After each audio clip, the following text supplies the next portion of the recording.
Hello everyone, শ্রীরামপুরে newly open হয়েছে Phulbari restaurant, যেটা হচ্ছে দিল্লি রোডের নিপা কারখানার একদম উল্টো দিকে। আর আমরা যেদিন গেছিলাম সেই দিন থেকে পরশু দিনের মধ্যে, মানে তার পরশু দিনের ওপেন হয়েছিল, মানে ওই 20-21 তারিখ এরকম হবে ওপেন হয়েছিল। তো জায়গাটা তো মারাত্মক সুন্দর। এখানে একটা নার্সারি ছিল, নার্সারিটার নামটা আমার ঠিক মনে নেই, কিন্তু নার্সারি ছিল। আর এইটা নার্সারির মধ্যেই হয়েছে, পেছনে যদিও বা ওদের ব্যাঙ্কোয়েট হচ্ছে, যেটা এখনও কমপ্লিট হয়নি। আর আমরা যখন গেছিলাম ওদের তখনও সব খাবার অ্যাভেলেবেল হয়নি, কিন্তু অ্যাম্বিয়েন্সটা জাস্ট অসাধারণ ছিল।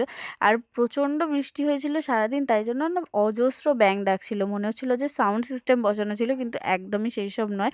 অ্যাম্বিয়েন্স নিয়ে কোনো কথা হবে না। আর খাবার দাবার নিয়ে আমি এখনই কিছু রিভিউ দিতে পারছি না, কারণ আমরা তো সেরকমভাবে কোনো খাবার দাবার ট্রাই করিনি। তাই কোথাও কিছু ট্রাই না করে তাদের খাবার নিয়ে কিছু বলাটা আমার একদমই উচিত না। তবে আমরা যেটা ট্রাই করেছিলাম, মানে কাবাব, সেটা জাস্ট অসাধারণ ছিল, কারণ প্রচুর সফট ছিল কাবাবটা।